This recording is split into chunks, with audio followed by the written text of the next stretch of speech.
The morning sun spilled golden light across Willow Bend, a quiet cul-de-sac nestled in the sleepy outskirts of a bustling American town. The street was a postcard of suburban perfection, rows of pastel-colored houses, each with emerald green lawns trimmed to precision and driveways free of even the faintest oil stain. It was a haven for a diverse cast of residents, young families chasing the American dream, retirees savoring their golden years, and a handful of singles drawn to the peace of small-town life. Children pedaled their bikes in lazy circles, their laughter mingling with the scratch of chalk on sidewalks as they sketched rainbows and hopscotch grids. Neighbors exchanged warm smiles and friendly waves, proud of the idyllic community they'd cultivated. But beneath this polished surface simmered a tension that threatened to crack the facade wide open. At the heart of this brewing storm was Marjorie Hensley, a woman whose name carried a weight in Willow Bend that was equal parts awe and dread. In her late 50s, Marjorie was a striking figure. Her ash-blonde hair, always teased into a flawless bob, seemed impervious to the wind, and her posture shoulders squared, chin high radiated an unshakable sense of authority. She lived in the grandest house on Magnolia Way, a corner lot with a wraparound porch that gave her an unobstructed view of the entire cul-de-sac. To Marjorie, Willow Bend was her kingdom, and as a prominent member of the local homeowners association, HOA, she had crowned herself its unofficial queen. She wielded the HOA bylaws like a scepter, enforcing rules with a zeal that bordered on obsession. A trash bin left curbside a minute past pickup time? A hedge an inch too tall? Marjorie's eagle eyes missed nothing, and her crisp tennis shoes were a familiar sight as she marched out to deliver stern reprimands. For years, the residents had tolerated her reign. Newcomers quickly learned to align their welcome mats with her color palette and keep their lawns pristine, lest they face her wrath of pamphlet VYing lecture, or, worse, a formal fine. Most kept the peace, nodding politely while quietly rolling their eyes. But Marjorie's reputation had long since spilled beyond Willow Bend. In the broader community, people called it Marjorie's domain, with a mix of jest and exhaustion. She thrived on control, VYing it was her duty to maintain the neighborhood's pristine image. To her, every blade of grass out of place was a personal affront. Yet Willow Bend wasn't just Marjorie's stage. It was home to the Parkers, the Lindsays, the Garcias, and dozens of others who cherished the tight-knit community they'd built. They'd grown weary of Marjorie's meddling, her condescending tone grating on their nerves. Still, direct confrontation was rare. Instead, they found subtle ways to resist. When Marjorie scolded a young father for a patchy lawn, neighbors gifted him a bag of grass seed. When she left a snide note about a noisy toddler, a group of moms organized a play date to drown out her complaints with laughter. These small acts of defiance kept the peace until the arrival of the Thompsons. The Thompsons were a young family who'd moved into the modest house at the end of Magnolia Way. They were warm and unassuming, with a 7-year-old daughter named Ellie who relied on a wheelchair due to spina bifida.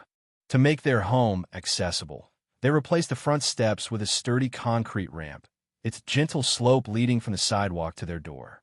Painted a soft gray to match the driveway, it was built to code, complete with a textured surface for traction. To anyone with a shred of empathy, it was a practical, low-VYing additional lifeline for a little girl who deserved to move freely in her own home. But to Marjorie, it was a blight on her perfect kingdom. The ramp's appearance sent Marjorie into a tailspin. It shattered the uniformity of Willow Bend's front porches, a cardinal sin in her rulebook. She muttered to herself about curb appeal and property values, her mind racing with plans to restore order. She couldn't fathom why such a thing belonged in her neighborhood. Ramps were for public buildings, not pristine cul-de-sacs.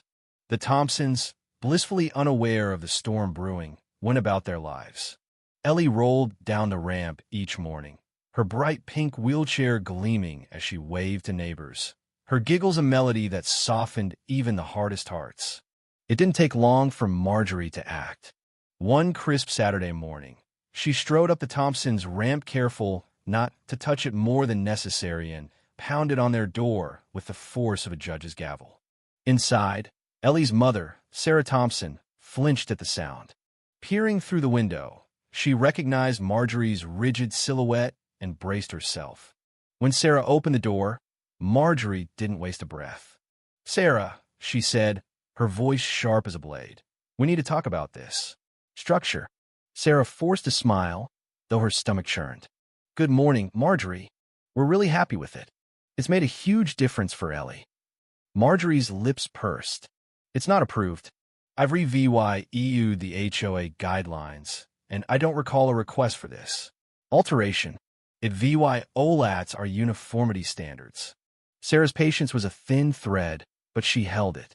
"We did get approval, Marjorie. The board signed off on it. It's a medical necessity. You can check the records." Marjorie's eyes narrowed. "Uncon V. Wine said. Even so, there are more tasteful options. A wooden ramp, perhaps, or something less conspicuous. This concrete slab is an eyesore." Sarah's hands clenched at her sides. "Ellie needs a smooth surface. Wood warps and gaps catch her wheels. This is what works for her. She's only out here briefly each day, isn't she?" Marjorie pressed, as if Ellie's disability were a minor inconvenience. "Couldn't you just carry her up the steps?" Sarah's voice trembled with barely contained fury. "She's 7, Marjorie. She's growing, and she deserves independence. We're not tearing it out." Marjorie straightened, her face a mask of defiance. "I'll be filing a complaint. This could tank our property values, mark my words." With that, she spun on her heel and stormed off, Leah vying Sarah shaking in the doorway. That evening, the neighborhood's group chat lit up. Word of Marjorie's latest crusade spread, and the tide of opinion turned sharply against her. The Thompsons were beloved Sarah's homemade cookies, and her husband Tom's willingness to fix a flat tire had won them fast friends. Most were outraged that Marjorie would target a child's accessibility ramp.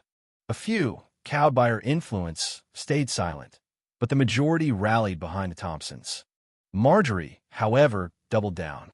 She spent the next week drafting letters, each one a manifesto on the decline of Willow Bend. She stuffed them into mailboxes, complete with grainy photos of the ramp taken from unflattering angles. "Property values," she scrawled in bold red ink. "Curb appeal." The HOA board, to her fury, stood firm the ramp was legal, protected by disability laws, and fully permitted. Undeterred, Marjorie brooded. She stood on her porch late at night, arms crossed, staring at the ramp's silhouette under the streetlights. It mocked her, a symbol of her waning control. She couldn't let it stand. One moonless night, driven by a mix of pride and desperation, Marjorie hatched a plan. She slipped into dark clothesa and navy hoodie and jeans and crept to the HOA shed at the edge of Willow Bend. Her heart thudded as she pried open the creaky door, revealing stacks of gardening supplies. There, in the corner, were bags of leftover gravel from a spring landscaping project. A twisted logic took hold. If the ramp's smooth surface was the issue, she'd make it unusable. The Thompsons would have no choice but to remove it. With a wheelbarrow and a shovel, she hauled the gravel to their house, her breaths ragged in the still air. She dumped it across the ramp, the pebbles clattering like gunfire in the silence. Spreading it with gloved hands, she transformed the sleek slope into a jagged Mesa wheelchair's nightmare. Satisfied, she slipped away, a triumphant smirk tugging at her lips. She imagined the Thompsons' frustration, perhaps even their departure. Any outcome that erased the ramp was a VY Tory. The next morning, Sarah opened her door and froze. The ramp was buried under a thick layer of gravel, a deliberate act of sabotage. She called Tom, who rushed out, his face darkening with anger. Ellie, inside with her aide, was oblivious, humming as she colored at the kitchen table. "Who would do this?" Sarah whispered, her voice breaking. Tom scanned the street. "I've got a guess." They checked with their neighbor, Mr. Patel, whose security camera faced the cul-de-sac. The footage was damning. A hooded figure, unmistakably Marjorie, unloading gravel at midnight. Her distinctive gait and the navy hoodie she wore to every HOA meeting sealed it. Sarah's hands shook with rage. She's gone too far. They debated calling the police, but the emotional toll of a legal battle loomed large. Instead, they saved the video and snapped photos of the damage. Then came the practical problem. Ellie's therapy was that afternoon, and the ramp was impassable. As panic crept in, a soft knock sounded. It was Mrs. Lindsay, a spry retiree from 3 doors down, holding a broom. "Saw the mess from my window," she said with a grin. "Thought you could use a hand." Before Sarah could respond, more neighbors appeared: the Garcias with rakes, the Parkers with shovels, even little Timmy Patel with a bucket. Within minutes, a dozen residents formed a makeshift crew, sweeping and scooping the gravel away. Their chatter filled the air, a mix of indignation and resolve. An hour later, the ramp was clear, its surface scratched but functional. Ellie rolled down it, giving a shy thumbs up, and the group erupted in cheers. Sarah wiped tears from her cheeks, overwhelmed by their kindness. Word of Marjorie's stunt spread like wildfire. The video circulated, and even her staunchest allies turned away. At an impromptu meeting on the Thompsons' lawn, the outrage was palpable. "She's crossed the line, mister," Garcia said, his voice tight.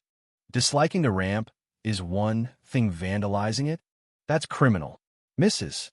Lindsay nodded. "The HOA needs to act. Now." Tom spoke up, his tone measured. "We just want this to stop. But she can't think she's untouchable."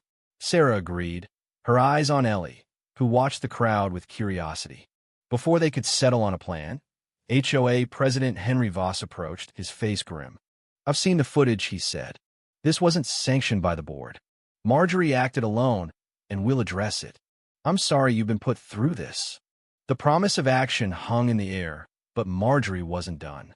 She posted a rambling defense on her blog, claiming the video was misinterpreted and that she'd been clearing a hazard. She doubled down on her tired refrain. The ramp hurt the neighborhood's cohesion. It fooled no one. Locally, her lies were as transparent as glass. Amid the chaos, Sarah had an epiphany. The ramp was essential, but it could be more as a symbol of defiance and unity. Marjorie had tried to bury it in gravel. What if they turned it into something unbreakable? She kept the idea quiet, letting it simmer as the neighborhood's anger hardened into purpose. Days later, Sarah gathered a small group: Mrs. Lindsay, the Garcias, Mr. Patel for coffee. "Marjorie won't stop unless we make the ramp untouchable," she said, unveiling a sketchbook. "What if we line it with engraved pavers? A fundraiser, donors get their names etched in stone, and the money goes to Ellie's therapy or a disability charity. It's not just a ramp, Anna Marie, it's a monument." The room buzzed with excitement. "Brilliant, Mrs. Lindsay said, her eyes misty. She covered it in gravel to ruin it, to cover it in stones to save it.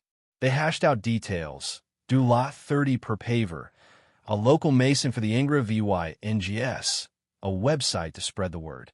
With Henry's approval, the Willow Bend walkway launched. Donations poured in, tripling their goal in days. The plan grew, replacing the entire ramp with interlocking pavers, each bearing a name or message. For Ellie, unity wins, love rolls on. Construction began swiftly. Workers buzzed around the Thompsons' house, kids watching in awe as Ellie inspected pavers with glee. Marjorie vanished from sight, her curtains drawn tight, her influence crumbling. On dedication day, a banner proclaimed Willow Bend's walkway, a path of inclusion.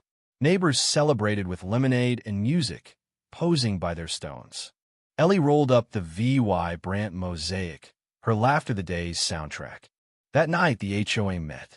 The room overflowed with residents, tension thick as Henry called Marjorie to account. She strode in, defiant, but her excuses inconclusive. VY aesthetic duty fell flat. The board's vote was unanimous. She was ousted, fined $2,500 for damages. She stormed out, the door slamming behind her. Willow Bend transformed. Freed from Marjorie's grip, It bloomed with personality. Wind chimes tinkled, gardens grew wild. The walkway became a local legend, drawing VY ciders and press. Donations funded advocacy groups in Ellie's name. Marjorie lingered, subdued, her power gone. At a block party months later, she watched from afar as Ellie giggled amid the festive VY ties. Sarah waved, and Marjorie returned Ida fragile truce. In time, Willow Bend found its soul. The ramp, once a battleground, stood as a testament to resilience, its stones whispering a truth. When a community unites, even the darkest acts can spark enduring light. If you were the one in this story, how would you react? Would you stand up and fight back, or accept the unreasonable pressure and control from the HOA? Share your thoughts in the comments below. And don't forget to subscribe, like, and share this VY Deo with more people. Your small action gives us the motivation to keep bringing you more intense and engaging stories. Thanks for watching, and we'll see you in the next VY Deo.